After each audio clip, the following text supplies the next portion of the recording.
প্রতি বছর জগন্নাথ বাড়িতে স্নানযাত্রা উপলক্ষে কিন্তু বেশ বড় মেলা বসে। তাই এবছরও যথারীতি চলে এসেছিলাম হাজব্যান্ড আর মেয়েকে নিয়ে মেলা দেখতে। আর মেলায় এসেই প্রথমে যেটা চোখে পড়লো, এখানে কিন্তু নাম কীর্তন হচ্ছিল। খুব সুন্দরভাবে এরা কিন্তু কীর্তন করছিল, মোট কথা বল দিচ্ছিল। এত ভালো লাগছিল দেখতে, আমি রটা শেয়ার করতে পারলাম না। আর এখানে মেলার প্রচুর জিনিস আমি একটু একটু করে শেয়ার করছি, কারণ অনেকটা এরিয়া জুড়ে কিন্তু মেলাটা বসে, এতটা কভার করা আমার পক্ষে সম্ভব ছিল না। আর প্রতিটা মেলাতেই কম বেশি যা যা বসে এখানেও তাই বসেছে, কিছু বেশি আর কম। বাচ্চাদের কালেকশনগুলো বেশ ভালো ছিল। বাচ্চা কেন, বড়দেরও দেখলেই নিতে ইচ্ছে করবে, এত সুন্দর পুতুলগুলো। মানে নিজের ছোটোবেলার কথাগুলো মনে পড়ে যায়, এত সুন্দর পুতুল দেখলেই নিতে ইচ্ছে করে, কারণ এগুলোই একসময় ঘর ভর্তি করে রাখতাম। আর এখানে বড়দেরও অনেক কিছু আছে, ঘরের সরঞ্জাম থেকে শুরু করে মানে দরকারি সব কিছুই পেয়ে যাবে মোটামুটি। আর আমার খুব ভালো লেগেছে হাতে তৈরি করা এই ঠাকুরের আসনগুলো। এগুলো আসন পেতেও তোমরা পুজো পার্বণ যারা করে, তাছাড়া এমনি ঠাকুরের জামা কাপড় সব কিছুই ছিল মেলাতে। আমার মেয়ের প্রথম কাজ মেলায় এসে যেটা চোখে পড়ে, কি চাইছে যদি তোমরা গেস করতে পারো অবশ্যই জানিও। চলো আমি একটু শেয়ার করে দিচ্ছি। এই যে গাড়ি উঠেছে, ব্যাস এবার ওর আর কিছু দরকার নেই, এই গাড়ি হলেই চলবে। তো যেই কথা সেই কাজ, চলো আর কি, বাচ্চা মানুষ, ও মেলায় আসলে এটা চড়বে। কারণ আমি অনেক ভিডিও শেয়ার করেছি মেলার, যেখানে ও যায় আর এটাতেই চড়বে। তো এই রাইডটা ওর খুব পছন্দ, আর এটাতেই ও রাইড করে। তো অনেক বাচ্চারাই ছিল, বেশ মজা পাচ্ছিল। তো আর ওকে দেখে আমি আর আমার হাজব্যান্ডও খুব মজা পাচ্ছিলাম, কারণ ও এত খুশি হয় এটায় উঠলে, ওর মুখটা দেখলেই খুব ভালো লাগে। আর দেখো বারে বারেই মা মা, মানে এত ভিড় তো। আর এখানে কিন্তু বাচ্চাদের আর অনেক কিছুই ছিল। আর খাবার কথা কি বলবো, অলমোস্ট সব রকমেরই দোকান বসেছে, ফুচকা, কোল্ড ড্রিঙ্কস সব কিছু।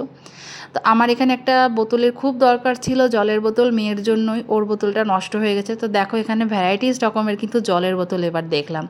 আর বেশ ভালো কোয়ালিটি বোতলগুলো, মানে হার্ডই আছে, সহজে নষ্ট হবে না। তো ভাবলাম ওর জন্য একটা বোতল নিয়ে নিই। তাই আমার হাজব্যান্ড বোতলই চেক করছিল যে কেমন।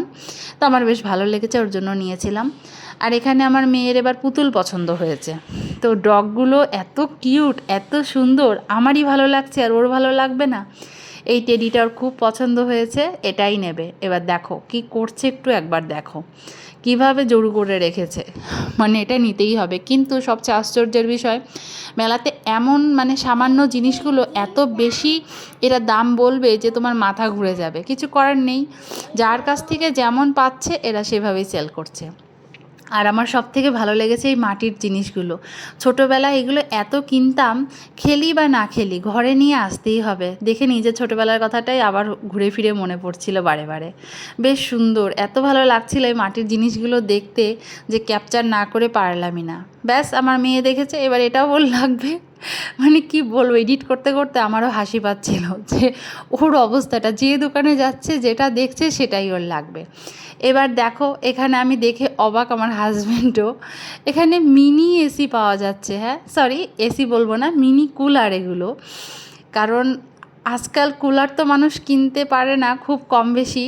কে 10,000 টাকা দিয়ে কুলার কিনবে? চলো মিনি এসি নেওয়া যাক, এই হলো অবস্থা। মানে কি নেই এখন মেলায়, হ্যাঁ শুধু ফ্রিজ টিভিটা আসাই বাদ আছে, মিনি কুলার চলে এসেছে।